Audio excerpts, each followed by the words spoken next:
अस्सलाम वालेकुम dear students, physics ninth. बच्चे आज हम लोग बहुत ही इम्पॉर्टेंट टॉपिक पढ़ने जा रहे हैं, law of conservation of momentum. Paper point of view से ये बहुत ज़्यादा इम्पॉर्टेंट टॉपिक है, तो आप लोगों ने इसको बहुत अच्छे तरीके से स्टडी करना है। तो बच्चे टॉपिक को स्टडी करने से पहले हम लोग देखते हैं कि जो कंजर्वेशन के मीनिंग होते हैं, इसका मतलब होता है नो चेंज। और अगर बच्चे आप लोग यहाँ पर ये देखते हैं कि कंजर्वेशन के साथ आप मोमेंटम को अटैच कर देते हैं, तो कंजर्वेशन के मीनिंग थे नो चेंज, और इसके साथ अगर आप मोमेंटम को अटैच कर देते हैं तो क्या बन जाएगा, नो चेंज इन मोमेंटम। तो इसका मतलब ये हुआ कि कंजर्वेशन ऑफ मोमेंटम जो होता है, मोमेंटम डज नॉट चेंज, कि अगर मोमेंटम में चेंज ना आए तो उसके लिए हम टर्म क्या यूज़ करते हैं, कंजर्वेशन ऑफ मोमेंटम की टर्म यूज़ की जाती है। अब बच्चे हम अपने टॉपिक की तरफ जाते हैं। तो फर्स्ट ऑफ ऑल जो है आप law of conservation of momentum को डिफ़ाइन करते हैं। तो बच्चे हम इसकी 3 डेफिनेशंस करेंगे, और जो थर्ड डेफिनेशन होगी वो एक्चुअली उसी को हमने प्रूव करना है। तो फर्स्ट डेफिनेशन को जब हम स्टडी करते हैं तो इसके अंदर ये कहा गया है, the momentum of an isolated system of 2 or more than 2 interacting bodies remain constant. और अगर हम सेकंड डेफिनेशन की बात करते हैं तो इसके अंदर है, momentum remain constant through out in isolated system. अब इस सेकंड डेफिनेशन को कुछ इस तरीके से हम एक्सप्लेन कर सकते हैं कि लेट्स सपोज दैट आपके पास 2 बॉडीज़ हैं जो स्ट्रेट लाइन के ऊपर जो है वो मूव कर रही हैं, एक ये है और एक ये है। और आफ्टर सम टाइम टी हम ये करते हैं कि जो ये फर्स्ट बॉल इसकी जो वेलोसिटी है वो ग्रेटर है सेकंड बॉल की वेलोसिटी, ये जो सेकंड बॉल है इसकी वेलोसिटी से ग्रेटर है। तो आफ्टर टाइम टी लाजमी बात है पीछे वाली बॉल जो है वो आगे वाली बॉल को जाके स्ट्राइक करेगी। जैसे ही पीछे वाली बॉल आगे वाली बॉल को स्ट्राइक करेगी, स्ट्राइक करने के बाद ये दोनों फिर मूव करेंगी फॉरवर्ड डायरेक्शन में। तो लेकिन ये दोनों अपनी वेलोसिटीज़ को चेंज कर लेंगी, इसकी भी वेलोसिटी चेंज हो जाएगी, और यानी कि फर्स्ट बॉल की भी वेलोसिटी चेंज हो जाएगी आफ्टर कोलिजन, और सेकंड की भी वेलोसिटी जो है वो चेंज हो जाएगी। अगर बच्चे आप यहाँ पर इस पॉइंट के ऊपर इन दोनों बॉल्स का टोटल मोमेंटम कैलकुलेट करते हो, जिस जगह इन्होंने स्ट्राइक किया इस जगह भी आप लोग इनका टोटल मोमेंटम कैलकुलेट करते हो, और आफ्टर कोलिजन करने के बाद भी आप इनका मोमेंटम कैलकुलेट करते हो। तो आप लोग ऑब्जर्व करोगे कि इन तीनों पॉइंट्स के ऊपर जो टोटल मोमेंटम होगा ये कांस्टेंट होगा। But in case of isolated system होगा तो तब इन तीनों पॉइंट्स के ऊपर जो मोमेंटम होगा वो कंजर्व्ड रहेगा, कांस्टेंट रहेगा। तो सेकंड डेफिनेशन इसी चीज़ को जो है एक्सप्लेन कर रही है। तो बच्चे अब हम लोग इसकी थर्ड डेफिनेशन की तरफ जाते हैं। तो थर्ड डेफिनेशन एक्चुअली इसी को हमने जाके प्रूव करना है, और ये क्या है, आपके पास total initial momentum is equal to total final momentum, और ये वाली चीज़ जो है हम जाके प्रूव करेंगे। अगर ये रिज़ल्ट हम प्रूव कर लेते हैं तो हमारा law of conservation of momentum जो है वो प्रूव हो जाएगा। बट तीनों इक्वेशंस तीनों डेफिनेशंस के अंदर आपने आइसोलेटेड सिस्टम की एक वर्ड हमने यूज़ की है। तो आइसोलेटेड सिस्टम की तरफ हम जाते हैं कि आइसोलेटेड सिस्टम जो है ये क्या होता है। आइसोलेटेड सिस्टम को जब हम डिफाइन करते हैं तो आइसोलेटेड सिस्टम ये है कि a system on which no external force act upon it, कि एक ऐसा सिस्टम जिसके ऊपर कोई एक्सटर्नल फोर्स एक्ट ना करी हो। तो उस सिस्टम के लिए हम टर्म क्या यूज़ करते हैं, आइसोलेटेड सिस्टम की टर्म यूज़ करते हैं। इसकी वजह जो कुछ हद तक आप एग्जांपल ले सकते हैं, तो वो एग्जांपल ये है कि अगर आपके पास एक सिलेंडर है और उस सिलेंडर के अंदर आपने गैस को फिल किया है, तो इस गैस के जो मॉलिक्यूल्स होंगे इसके ऊपर बाहर से कोई भी फोर्स एग्जर्ट नहीं होगी, ये जो बाहर से कोई भी फोर्स इनके ऊपर एग्जर्ट नहीं हो रही, तो ये जो सिस्टम होगा जो गैस मॉलिक्यूल्स ने सिलेंडर के अंदर बनाया हुआ है, इस सिस्टम को हम नाम क्या देंगे, आइसोलेटेड सिस्टम का नाम दिया जाता है। ये कुछ हद तक आइसोलेटेड सिस्टम को जो है ये वेरीफाई करती है एग्जांपल। और इवन इनके अंदर जो गैस मॉलिक्यूल्स होते हैं वो इंटरनली एक दूसरे के ऊपर फोर्स एग्जर्ट कर रहे होते हैं, लेकिन एक्सटर्नली कोई भी फोर्स जो है इसके ऊपर एग्जर्ट नहीं हो रही होती। तो आपकी जो एग्जांपल बनेगी आइसोलेटेड सिस्टम की, वो गैस मॉलिक्यूल्स इन्हें सिलेंडर की हम एग्जांपल ले सकते हैं।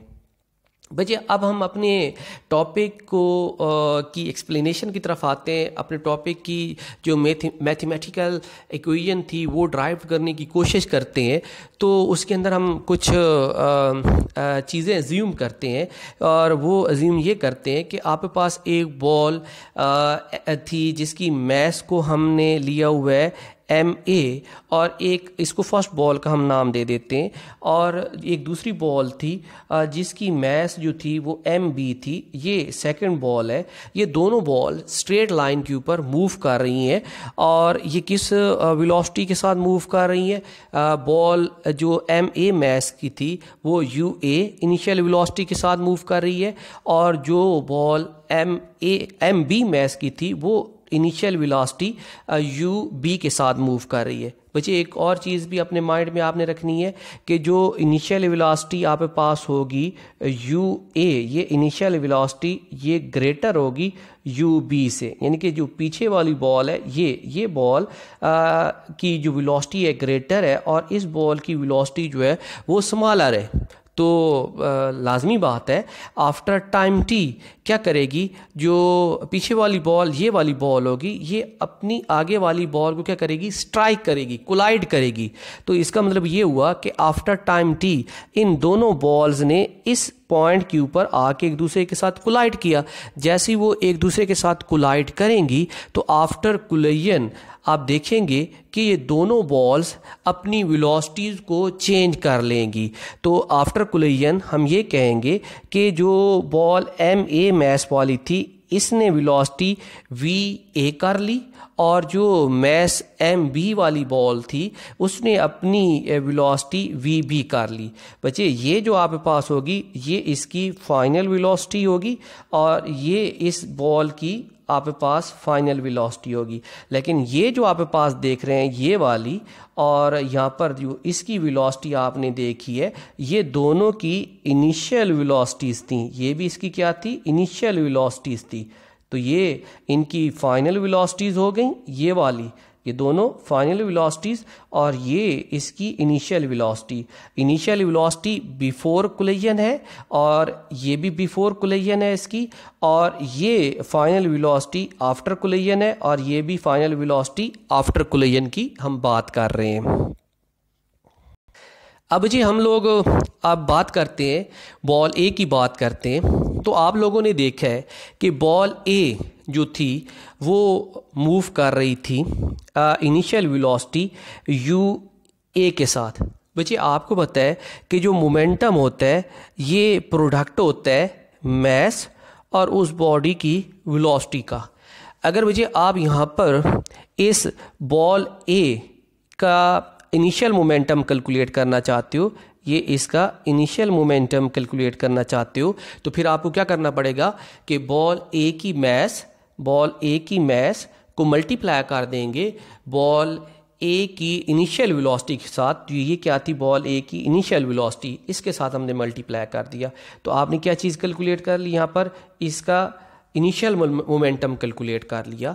और आपको ये भी पता है कि जब वो दोनों बॉल्स एक दूसरे के साथ कोलाइड कर गई थी, एक दूसरे के साथ स्ट्राइक कर रही थी, तो स्ट्राइक करने के बाद यानी कि आफ्टर कोलिजन वो हमने देखा था कि जो मैस MA थी बॉल की वो मूव कर रही थी किसके साथ, VA वेलोसिटी के साथ। और बच्चे ये हमने वहाँ पर देखा था कि ये कौन सी उसकी वेलोसिटी थी, ये उसकी फाइनल वेलोसिटी थी। ठीक है।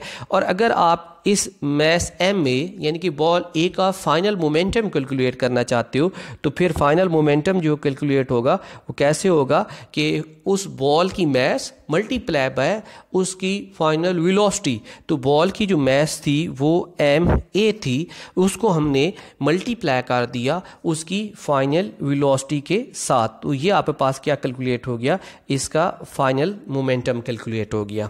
ओके, इसके बाद बच्चे अब हम देखते हैं कि चेंज इन मोमेंटम कैलकुलेट करते हैं। तो बच्चे चेंज इन मोमेंटम जो होता है, जब भी हम चेंज की टर्म यूज़ करते हैं तो क्या करते हैं, फाइनल में से इनिशियल को सब्ट्रैक्ट करते हैं। तो यहाँ पर बॉल ए का आपने चेंज इन मोमेंटम कैलकुलेट करना है। तो यहाँ पर क्या होगा कि जो आपका फाइनल मोमेंटम होगा, फाइनल मोमेंटम ये आपके पास इसका ये फाइनल मोमेंटम पुट किया और इसमें से सब्ट्रैक्ट कर लिया इसका इनिशियल मोमेंटम, सब्ट्रैक्ट कर लिया। तो बच्चे आप देखें कि इन दोनों में जो चीज़ कॉमन आ रही है वो ma कॉमन आ रहा है। तो भैया यहाँ से जैसे ही मैं ma को कॉमन लूँगा तो ma कॉमन आया तो आपके पास क्या हो जाएगा, ma into va minus ub, ये आपने कैलकुलेट कर लिया। अब जी जो है ना, हम बॉल ए के लिए Newton second law in term of momentum apply करते हैं। आप लोग ये रिलेशन इससे पहले लेक्चर्स के अंदर स्टडी कर चुके हो कि जो अप्लाइड फोर्स होती है, अप्लाइड फोर्स जो होती है F जो है ये इक्वल होती है change in momentum divided bye T। अब जी हम यहाँ पर ये कहते हैं कि बॉल ए के लिए हम अप्लाई कर रहे हैं ये वाला relation, momentum second law of motion in term of momentum. तो हम कहते हैं कि बॉल ए के ऊपर बजे जो फोर्स एग्जर्ट हो रही है वो FA और इज इक्वल टू किसके आएगा, change in momentum divided by T, divided by T. अब जी आपने चेंज इन मोमेंटम की एक इक्वेशन ड्राइव की हुई है, तो यहाँ पर आपने वो चेंज इन मोमेंटम वाली वैल्यू पुट कर देनी है। तो वो जैसे मैं वैल्यू जो इससे पहले हमने कैलकुलेट की थी वो वैल्यू पुट की, तो वहाँ पर वैल्यू जो थी वो हमारे पास क्या आती, ma into va minus ub divided by T. तो भैया इसको आपने याद रखना है और इसको आपने इक्वेशन नंबर 1 का नाम दे देना है। जी बच्चे अब हम बात करते हैं बॉल बी की। तो आप देखें ये बॉल बी की इनिशियल वेलोसिटी थी। तो बच्चे अब बॉल बी का आप इनिशियल मोमेंटम कैलकुलेट करना चाहते हो तो इनिशियल मोमेंटम कैसे कैलकुलेट होगा कि बॉल बी की mass multiply by its initial velocity. तो आपने यहाँ पर ये किया कि इसकी मैस को आपने इसकी इनिशियल वेलोसिटी के साथ मल्टीप्लाई कर दिया, तो आपने क्या चीज़ कैलकुलेट कर ली, इसकी आपने इसका इनिशियल मोमेंटम कैलकुलेट कर लिया। तो सेम इसी तरीके से आप बॉल बी का फाइनल मोमेंटम भी कैलकुलेट करना चाहते हो तो आप देखें कि ये वी बी हम पढ़ चुके हैं कि वी बी उसकी फाइनल वेलोसिटी थी, और अगर आपने इसका फाइनल मोमेंटम कैलकुलेट करना है तो वो फाइनल मोमेंटम जो है वो किसकी इक्वल होगा, फाइनल मोमेंटम इक्वल होगा mass multiply by its final velocity. तो इसकी जो मैस थी वो हम mb से रिप्रेजेंट कर रहे थे और फाइनल वेलोसिटी v थी। तो विजय फिर उसी तरीके से आप लोगों ने यहाँ पर क्या कैलकुलेट इनका करना है, चेंज इन मोमेंटम कैलकुलेट करने की कोशिश करते हैं। तो चेंज इन मोमेंटम जो होता है वो किसकी इक्वल होता है, final momentum minus initial momentum. तो यहाँ पर मैंने ये इसकी फाइनल मोमेंटम की वैल्यू पुट कर दी, ठीक हो गया, और यहाँ से जो है मैंने इसके इनिशियल मोमेंटम की वैल्यू पुट कर दी। जैसे मैंने ये वैल्यूज पुट की तो आप देख सकते हैं कि चेंज इन मोमेंटम जो है वो इक्वल हो गया mb vb minus mb ub। अब दोनों में देखें एक फैक्टर कॉमन आ रहा है और वो फैक्टर कौन सा कॉमन आ रहा है, mb फैक्टर जो है वो कॉमन है। तो जैसे इसको मैंने कॉमन लिया तो आपके पास क्या हो गया, mb into vb minus ub। तो ये हमने क्या चीज़ कैलकुलेट कर ली, चेंज इन मोमेंटम आपने कैलकुलेट किया। और किसका कैलकुलेट किया, बॉल बी का चेंज इन मोमेंटम जो है कैलकुलेट हो गया हमारे पास। तो जी बच्चे अब आपने बॉल बी के लिए भी न्यूटन सेकंड लॉ अप्लाई करना है इन टर्म ऑफ मोमेंटम, और वो आप पढ़ चुके हो कि एफ जो होता है वो इक्वल होता है किस चीज़ के, F is equal to change in momentum divided by T. ठीक हो गया। अगर हम कहते हैं कि बॉल बी के ऊपर जो फोर्स एग्जर्ट हो रही थी वो बी हो रही थी, तो वो किसकी इक्वल होगी? Change in momentum divided by T. तो बच्चे इससे पहले अभी आप बॉल पीक बी का चेंज इन मोमेंटम की एक इक्वेशन निकाल चुके हो, तो मैंने वही वाली चेंज इन मोमेंटम की वैल्यू यहाँ पर पुट कर दी। जैसे मैंने वैल्यू पुट कर दी तो आपके पास जो रिजल्ट बन गया वो ये बना कि F B is equal to ये वैल्यू जो आपके पास थी चेंज इन मोमेंटम की वैल्यू पुट की और डिवाइडेड बाय टी।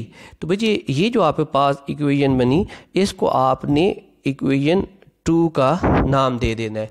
ये इक्वेशन 2 और इक्वेशन 1 बहुत ज़्यादा इंपॉर्टेंट है, आगे जाके अभी हम इन्हीं दो को जो है यूज़ करने वाले हैं। अब बच्चे जो है ना हम यहाँ पर न्यूटन थर्ड लॉ को अप्लाई करते हैं। न्यूटन थर्ड लॉ के अप्लाई करने की वजह ये है कि जब वो दोनों बॉल्स एक दूसरे के साथ स्ट्राइक करती हैं, एक दूसरे के साथ कोलिजन करती हैं, तो ड्यूरिंग कोलिजन हम वहाँ पर ये ऑब्ज़र्व करेंगे कि जो बॉल जिसकी मैस ma थी वो एक फोर्स एक्सर्ट करती है, Fa फोर्स एग्जर्ट करती है, और किस के ऊपर एग्जर्ट करती है? बॉल बी के ऊपर। और सिमिलरली जो बॉल बी है वो Fb एक फोर्स है और वो किस के ऊपर एग्जर्ट करती है? बॉल ए के ऊपर एग्जर्ट करती है। तो न्यूटन थर्ड लॉ में हमें पता है कि न्यूटन थर्ड लॉ यही कहता है for every action there is an equal and opposite reaction, कि जिस तरह आपके पास एफ ए बॉल एक्शन कर रही थी बॉल बी के ऊपर, इन फोर्स एग्जर्ट करती थी एफ ए, तो बॉल बी भी जो है एक फोर्स एग्जर्ट कर रही है बॉल ए के ऊपर। तो यहाँ पर क्या हो गया? एक्शन और रिएक्शन का एक पेयर बन रहा है। तो इसी वजह से हम दोनों बॉल्स के ऊपर न्यूटन थर्ड लॉ को अप्लाई करेंगे। तो अब देखें कि यहाँ पर ये चीज़ क्लियर हो रही है कि इस फोर्स एफ ए की डायरेक्शन को देखें और फोर्स एफ बी की डायरेक्शन को देखें, तो दोनों की डायरेक्शन अपोजिट है बट इक्वल इन मैग्नीट्यूड है। तो यहाँ पर जो हमारी न्यूटन थर्ड लॉ की जो इक्वेशन हम पहले भी पढ़ चुके हैं, तो वो इन दोनों बॉल्स के लिए हमारे पास ये बन जाएगी। और यहाँ पर नेगेटिव साइन जो है ये क्या शो कर रहा है कि दोनों फोर्सेस की जो डायरेक्शन है वो अपोजिट है। तो बच्चे आप लोगों को मैंने पहले ही बता दिया था कि दो हमारी इक्वेशन ड्राइव्ड हुई हैं। अब एक इसको हमने जो नाम दिया था इक्वेशन का, ये आपके पास 1 थी, और ये इक्वेशन जो थी आपके पास इसको हमने नाम दिया था 2 का। अब आपने न्यूटन थर्ड लॉ की जो इक्वेशन हमने एक ड्राइव की थी उसके अंदर ये वैल्यूज़ पुट कर दी। इस जगह इसकी वैल्यू पुट कर दी, इस जगह इसकी वैल्यू पुट कर दी। जब वैल्यूज़ पुट की तो हमारे पास लेफ़्ट हैंड साइड जो बनती है वो ये बन गई इसकी, और राइट हैंड साइड जो है ये बन गई। अब दोनों राइट और लेफ़्ट साइड की जो आपके पास एक वैल्यूज़ आ रही हैं उन दोनों के डिनोमिनेटर में टी आ रहा है, तो दोनों के डिनोमिनेटर में आपने टी को ये क्या कर देना है, यहाँ से कैंसिल करवा देना है, क्योंकि टी दोनों में कैंसिल हो रहा है। तो बच्चे जैसे टी यहाँ से कैंसिल होगा तो आपने ये करना है कि जो आपकी ये एम ए है इसको लेफ़्ट हैंड साइड वाली ब्रैकेट्स में मल्टीप्लाई कर देना है, और एम बी को मल्टीप्लाई कर देना है राइट साइड वाली ब्रैकेट्स के अंदर। जैसे ही मैंने मल्टीप्लाई किया तो ये आपके पास हो गया एम ए वी ए, और ये हो गया एम ए यू ए, और माइनस का साइन, और इस जगह जो है माइनस का साइन मल्टीप्लाई होगा तो इसके अंदर साइन भी चेंज होंगे। तो यहाँ पर M B V B minus M B V B plus M B U B हमारे पास ये कुछ रिज़ल्ट हमें ऑब्टेन हुए। अब जी यहाँ पर आपने ये करना है कि ये जो यहाँ पर नेगेटिव साइन वाली ये लेफ़्ट हैंड साइड की तरफ जो टर्म है इसको मूव करवा के इस तरफ ले जाना है, तो ये क्या हो जाएगी, पॉजिटिव हो जाएगी, और इसको मूव करवा के आपने इस तरफ ले जाना है तो ये भी क्या हो जाएगी, पॉजिटिव हो जाएगी। तो जब आप इनको रीअरेंज करोगे तो रीअरेंज करने के बाद जो हमारे पास एक इक्वेशन बनेगी वो कुछ इस तरीके से बनेगी, वो ये आ जाएगी V M A V B plus M B V B M A U A M A M B U B. अब जी ये देखें कि जो आपके पास ये आ रहा है, ये टर्म जो आ रही है, इसको देखें तो ये क्या आपके पास, ये आपके पास बॉल जो आपके पास ए थी, ये बॉल ए का फाइनल मोमेंटम है, ठीक हो गया। और ये अगर हम देखें तो ये भी मोमेंटम है बॉल बी का, लेकिन कौन सा मोमेंटम है, फाइनल मोमेंटम। और इसको हम देखते हैं तो ये क्या था आपके पास, इनिशियल मोमेंटम था, और किसका, बॉल ए का। और इसको देखते हैं तो ये भी क्या था, इनिशियल मोमेंटम था, लेकिन बॉल बी का था।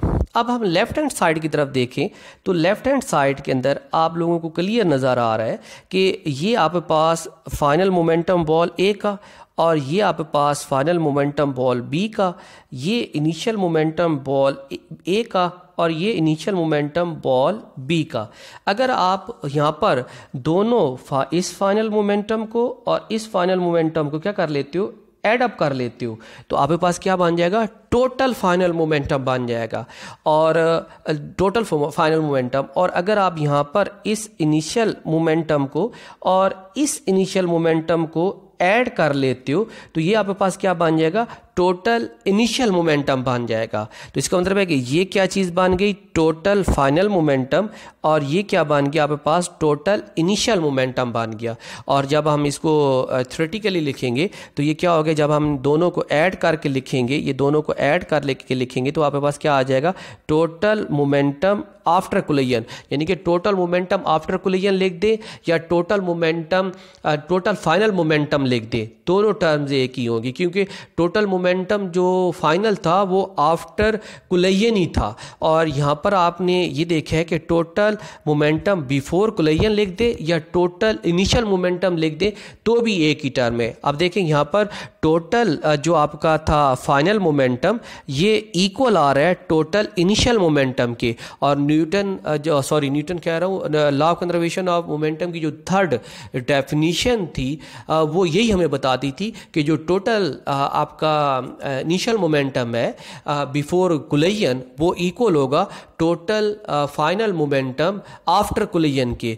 और ये चीज़ जो है ना हमने यहाँ पर प्रूव कर ली कि total momentum of the system remain unchanged और conserved provided no external force के। अगर आपके पास आइसोलेटेड सिस्टम है तो ये दोनों रिजल्ट जो है आप यहाँ पर अचीव कर सकते हो। और ये हमारा था law of conservation of momentum. I hope कि आप लोगों को टॉपिक की समझ आई होगी, आप लोग इसको बार बार देखें और इसमें अपने कॉन्सेप्ट को क्लियर करने की कोशिश करें। ओके बच्चे, अल्लाह हाफिज़।